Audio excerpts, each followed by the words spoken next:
Oke, gua mau meluruskan dan mengomentari tentang postingan Baim yang memposting muka gue dengan caption, gue baca dulu ya, gue lupi.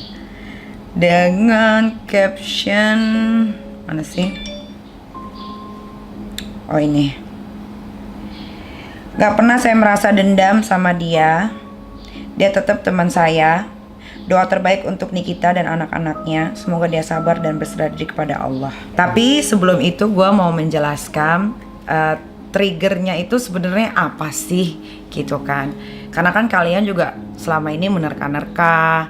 Ada yang sotoy, ada yang makin ngebakar, ada juga sebagian walaupun gak banyak yang coba untuk menetralkan. Ya, jadi triggernya itu adalah oke, nah gue udah nggak usah pakai lagi yang namanya inisial lah ya. Gue langsung sebut aja namanya adalah Iam. Nah, kalian mungkin menyangka kalau Iam itu gue ambil pada waktu Iam itu bekerja bersama Baim. Padahal tidak begitu ceritanya. Memang Iam pernah ikut gue ke Korea waktu gue bekerja sama salah satu klinik kecantikan yang ada di Korea. Dan gue memang melakukan operasi plastik. Sebetulnya ceritanya itu bukan gue ngambil Iam saat dia bekerja dari Baim. Tapi gue waktu itu minta tolong ke Iam untuk membantu membantu konten klinik kecantikan yang sedang bekerja sama gue. Jadi gue sempat telepon Baim dan alhamdulillah direspon dengan baik. Saat itu Baim sedang bersiap-siap untuk melaksanakan ibadah umroh bersama istri tercinta. Ya, di situ gue ngomong, Baim mau berangkat umroh ya? Kira-kira bawa berapa orang ya? Oh enggak kok, cuman sama istri dan rombongan, kata dia. Oh oke, boleh nggak gue pinjam Iam sebentar ya buat berangkat ke Korea karena gue mau ada kerjaan di sana. Dan Mbak Im pun alhamdulillah memberikan izin dengan baik. Sampai gue pun masih ada sempat WhatsApp dia juga karena memang ada perjanjian gue antara dia yang gue nggak boleh share juga sama kalian gitu. Pokoknya ada nih WhatsAppnya, belum gue hapus sama sekali untuk menjadi bukti nanti ketika. Jadi gini, gue itu tidak pernah mau dibilang sama orang itu sok ikut campur atau sok apa, sok ini, sok itu, nggak mau. Apa yang gue lontarkan di mulut gue itu adalah kejadian faktanya, bukan yang gue rekayasa. Berangkatlah Baim umroh dan berangkatlah gue ke Korea. Dan semua karyawannya Baim pun karena sang bosnya juga sedang beribadah umroh, jadi sudah tidak ada konten lagi yang memang harus karyawannya itu bekerja stay di sana gitu. Khususnya yang namanya Iam ya. Jadi mereka terbebaskan untuk waktu yang lumayan lama. Nah, saat itu memang waktunya itu bertepatan dengan umrohnya Baim dan gue pergi untuk plastic surgery ke Korea. Sampailah gue ke Korea, masuklah gue ke ruang operasi. Iam selalu nge-record ya kan, karena perjanjian, karena gue ada kerjasama dengan klinik tersebut. Jadilah sebuah konten ya. Terus terbentuklah hidung ini juga hidung sebetulnya belum jadi karena kemarin dibuang dulu, dinetralkan dulu, nanti tahun depan baru betul-betul dibikin mancung kayak Kim Kardashian ya. Nah, sudah itu sampailah di Jakarta, Iam sudah selesai untuk berurusan sama gua karena buat gua minta bantunya sama Iam tuh cukup selesai sampai di Jakarta. Dieditlah video segala macam dan belum tayangnya pun baru kemarin Januari 2020 bulan berapa ya? Pokoknya kalian scroll aja ke bawah, ada itu yang gue ke Korea. Nah itu baru ditayangin. Setelah itu Iam itu benar-benar at all sudah tidak lagi gua telepon dan kita bener-bener lose contact. Dan gua pun kalau kalian mau bukti, gua itu belum terlalu fokus sama yang namanya konten YouTube. Lo boleh scroll ke bawah, lihat. Kebanyakan kalau lu scroll ke bawah itu gue biasanya upload tuh sebulan sekali, ada yang 2 bulan sekali, ada yang seminggu sekali. Jadi gue belum butuh karyawan tetap. Gue pasti akan manggil cabutan-cabutan yang gue bayar per event ya. Di situ setelah itu 2 minggu setelah pulang dari Korea, gue langsung menghubungi Iyam lagi. 2 minggu ya, itu jaraknya jauh loh. Dan Baim juga sudah pulang dari ibadah umrohnya bersama istri tercinta ya. Nah dari situ gue telepon lagi dan gue menanyakan memory card dari kamera yang dia bawa gitu, karena kameranya ada tapi memorinya nggak ada karena gue harus bikin konten lagi. Jadi dulu itu gue sekali bikin konten tuh langsung 3, 4 karena gue itu lagi sibuk-sibuknya syuting nih Kita Kepo, ada juga program, ada juga bintang tamu. Pokoknya gue tuh syuting itu seminggu bisa dari Senin sampai Minggu. Bayangin, itu menguras waktu, tenaga dan energi gue. Makanya gue nggak terlalu mood untuk bikin konten. Tapi kalau gue mau bikin konten, gue pasti seharian itu akan bikin 3 paling banyak atau 4. Nah oke, setelah itu kan gue telepon Iyam untuk meminta mengembalikan memory card gue yang ketinggalan. Kayaknya kebawa sama dia dan ternyata memang betul ada. Nah saat ia mau mengembalikan memory card kamera gua itu lagi bikin konten di rumah.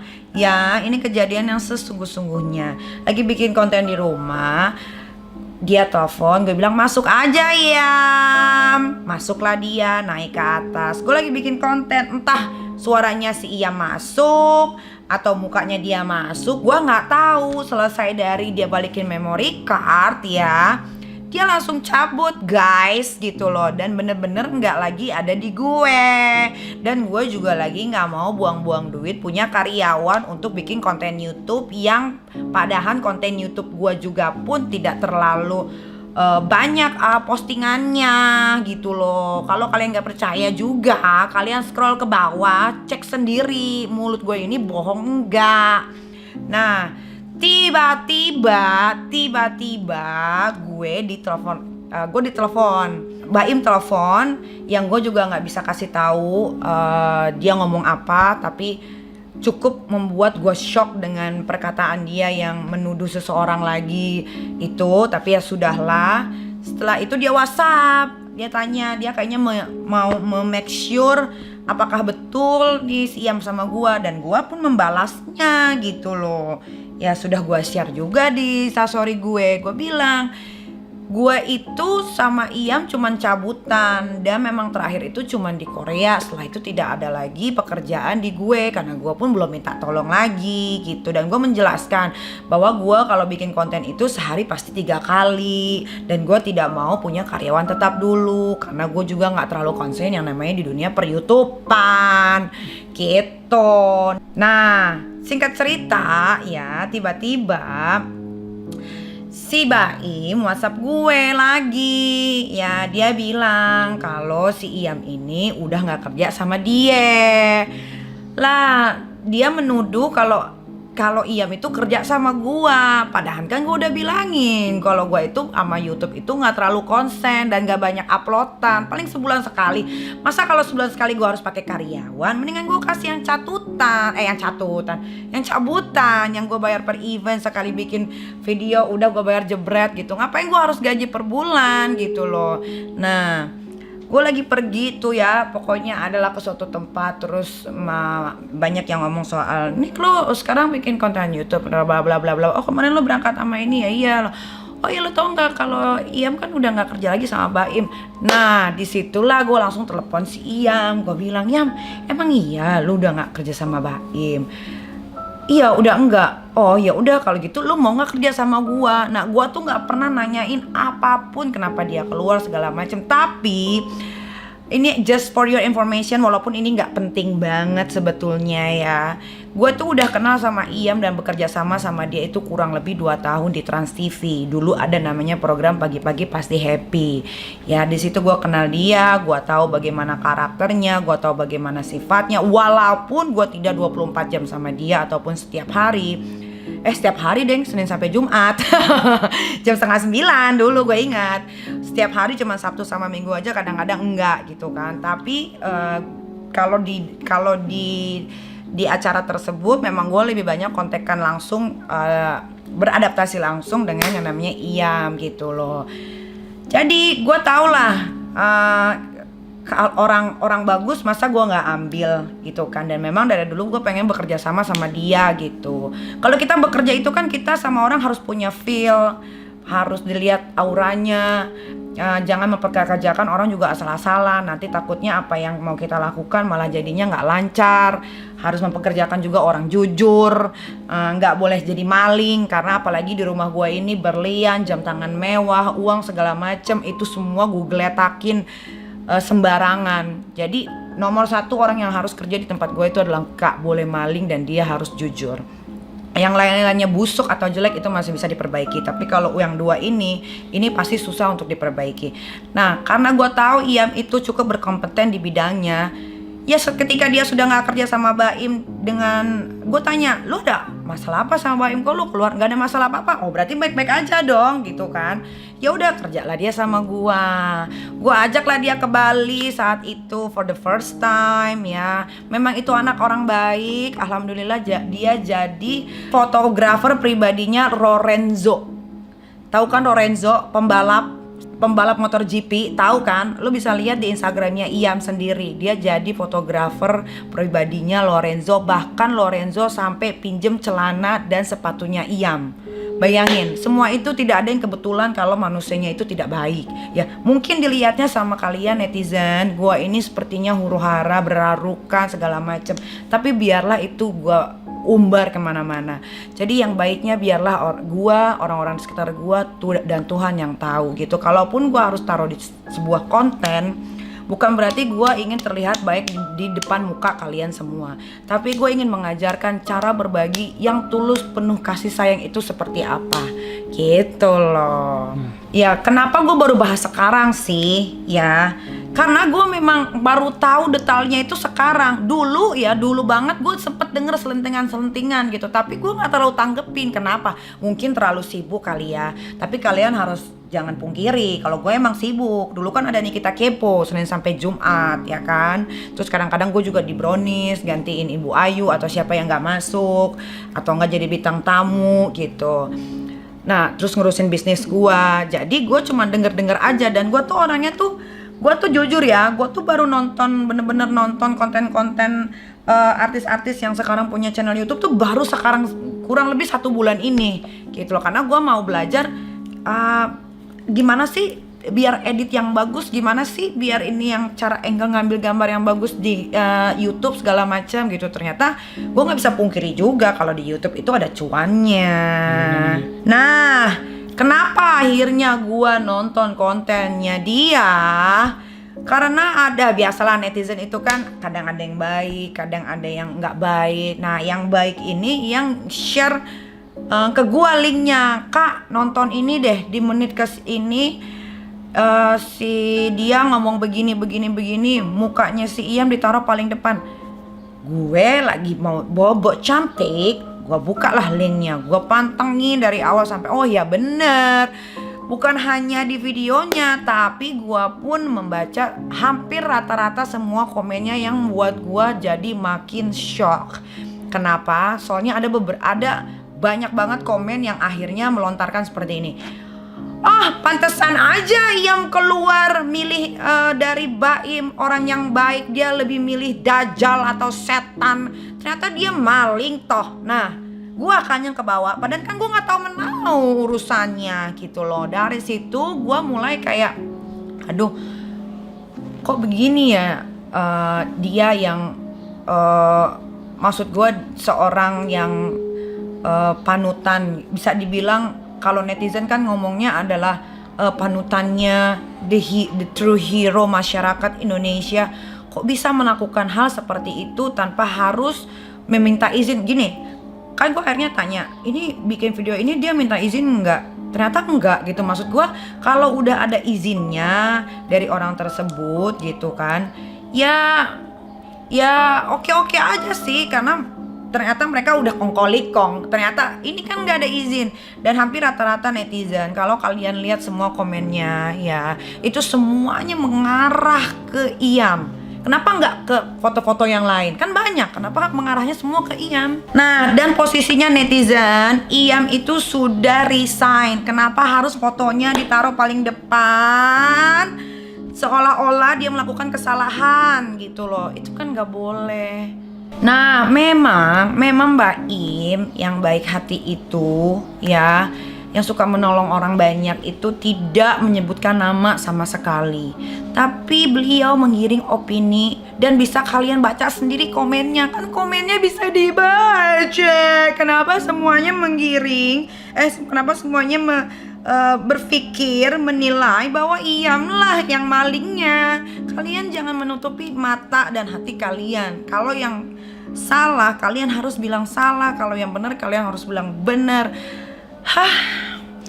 Begitulah, makanya kenapa triggernya gua tuh cuman ingin meminta, kalau keluar dengan baik-baik, sudahlah, tuntaskanlah dengan baik-baik gitu. Gini ya, mungkin memang Mbak Im, orang yang baik hati ini dan suka berbagi ya, sudah membuat video klarifikasi. Tapi apakah Mbak Im, orang yang baik hati ini dan suka berbagi, sudah klarifikasi langsung atau ngobrol langsung ke Iyam yang sudah menurut Niki ya gue sih juga orangnya jahat banget ya gitu. Tapi gue jahat, dan gue juga kalau udah nolong sih jangan ditanya gitu. Kayak beberapa orang-orang yang ada di sekeliling gue, bencong-bencong lah ya. Gue berusaha dan gue selalu mengajak mereka, yuk kita kerja sama-sama, kita kaya sama-sama. Lu maunya bagaimana, gue kasih jalan. Lu maunya bagaimana, gue kasih jalan. Harusnya mereka dibayar cuma 350.000 untuk pertama kali muncul di TV, dan mungkin gak sampai 350 ya. Tapi dengan usahanya gue ngomong, gue bilang janganlah, ini kan temen gue segala macam ini tuh, akhirnya bisa tembus 1 juta, masuk ke TV, orang kenal, terima endorsan, lalala lili itu tuh. Tapi memanfaatkan orang yang sudah memberikan peluang jalan untuk dia menuju sukses, ternyata dimanfaatkan. Otomatis gue akan mundur.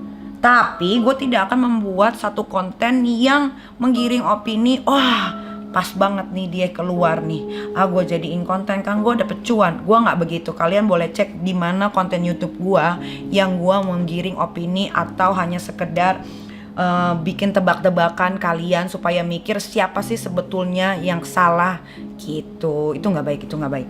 Nah, satu lagi, kenapa Mbak Im tidak menelepon Iyam? Kan Iyam gak ada salahnya. Kenapa Iyam jadinya resign? Ya harusnya ditanyain dong. Tapi kan kalau gue nanya ke Iyam tidak ada masalah gitu kan. Dan gue tanya juga ke Mbak Im saat itu tidak ada masalah. Tapi kenapa timbul video itu? Kan kita, mungkin kalian, gue pun juga bingung kenapa ya. Nah, mungkin gini aja lah ya, daripada kita selalu kalau gue sih orangnya gak pernah pencitraan gitu ya. Kalau gue ya jelek ya terserah aja lah. Kalau baik ya alhamdulillah masih dibilang baik ya. Kenapa nggak gini aja deh ya, mendingan kita ketemu aja bertiga, atau lu juga boleh bawa orang beserta kamera-kameranya. Kalau mau dijadiin konten YouTube pun tidak masalah ya. Mendingan selesaikan ya, karena ini menyangkut bukan untuk hanya satu orang gitu. Ingat, Iyam itu punya keluarganya itu tidak sekuat keluarga gua atau yang ada di luar sana. Janganlah kalian juga netizen membuli sampai ke almarhum ibunya yang tidak tahu apa-apa, sampai keluarganya pun. Kalau misalkan ini ada yang bilang, kalau nanti tiba-tiba Iyam menyakiti hati Nyai bagaimana? Ya kalau dia menyakiti hati gue ya, bekerja dengan tidak tulus atau apa, ya go ahead, pergi aja gitu loh. Tapi gue tidak akan pernah membuat satu konten yang akhirnya membuat namanya dia pun jadi jelong gitu kan dengan hal yang tidak pernah dia lakukan. Yang namanya manusia itu wajar. Nanti juga yang namanya manusia mengecewakan manusia itu adalah suatu yang lumrah. Ya namanya manusia punya hilaf. Tapi gue tahu orang yang gue sedang bicarakan ini memang sampai detik ini sudah kurang lebih hampir mau setahun. Ya, dia tidak pernah sama sekali mengecewakan. Dia bekerja dengan kemampuannya.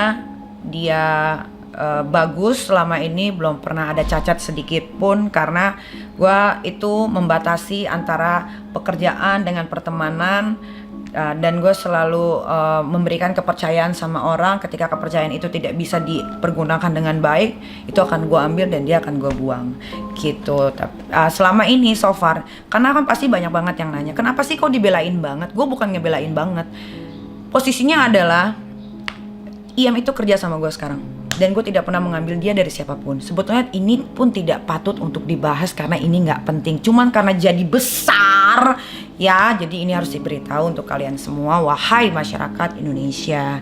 Ya lain kali ya, kalau ada huru hara, keributan apapun, nikmati saja. Jangan netizen pun jadi ikut andil seolah-olah mereka paling tahu. Saya yakin di antara beribu banyak netizen yang ada di Indonesia, kalian juga belum pernah ketemu sama idola yang kalian follow. Dan kalian juga belum pernah tahu kehidupan aslinya seperti apa. Seperti saya, mungkin juga kalau yang ngebelain saya juga, kalian juga mungkin belum pernah tahu kehidupan saya sebenarnya seperti apa gitu. Tapi saya berterima kasih karena masih banyak orang yang mencintai saya. Mungkin memang untuk di sini ya, di Indonesia ini khususnya, kejujuran itu akan lebih menyakitkan gitu kan. Kejujuran itu akan susah sekali untuk diterima untuk kalian semua gitu. Untuk semua media sosial, media online, apalagi media-media yang bersangkutan dengan gosip-gosip para selebriti, artis, papan atas, Niki cuman mau bilang, terserah kalian mau bikin judul apa. Kalau itu bisa membuat kalian makan, memberi rezeki kepada anak dan istri kalian yang ada di rumah, silahkan monggo. Berarti gue itu bisa membawa rezeki untuk kalian semua ya. Tapi gue sangat menyayangkan kenapa gue ini yang kalian teman-teman media online bilang teman, tapi tetap disikat juga. Mungkin di antara para artis yang ada di ibu kota ini hanya beberapa orang yang sayang sama yang namanya teman-teman media gitu. Termasuk gue yang selalu memperhatikan kalian sudah makan atau belum gitu. Kalian lagi ada kesusahan apa? Mungkin hanya sedikit, dan itu termasuk salah satunya gue. Ya cobalah untuk sedikit lebih baik terhadap Nikita Mirzani.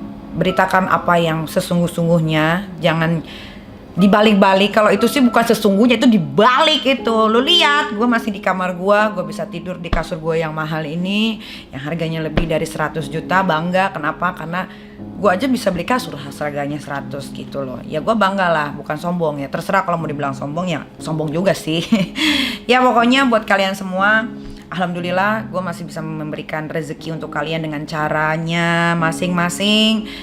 Ya walaupun ada beberapa oknum yang memanfaatkan berita-berita kalian untuk dijadikan satu konten atau untuk ditaruh di feed atau apa segala macam, tidak ada masalah. Ya gue sih cuma bisa bilang semoga itu menjadi berkah untuk kalian semua dengan cara, ya gue nggak tahu ya. Kalau gue sih sebetulnya udah biasa sih digituin. Cuman kalau yang berita yang ini gue agak sedikit kecewa karena ya apa ya, masa judulnya nih kita divonis 6 bulan penjara sih, tapi aku masih tidur di rumah. Aduh udahlah, terserah aja lah. Gue itu adalah artis, gue itu adalah selebritis, gue itu adalah public figure. Kalau gue tidak bisa menerima cacian, apalagi pujian yang berlebihan, berarti gue gak usah jadi artis lagi. Ya itulah, baru Nikita Mirzani adalah artis yang sesungguhnya. Karena apa? Dibully iya, dicintai, iya. Bisa membawa rezeki untuk kalian semua, iya. Bisa menaikkan followers untuk kalian semua, iya. Bisa membuat kalian yang tadinya tidak dikenal orang menjadi dikenal orang, yang tadinya Instagram kalian tidak dicontreng biru sekarang pada contreng biru. Berarti kalian harus berterima kasih sama Nikita Mirzani. Oke, Baim, ditunggu waktunya untuk kita bersama-sama bertemu ya. Bawa kamera masing-masing, oke? Sampai ketemu di konten berikutnya. Assalamualaikum warahmatullahi wabarakatuh.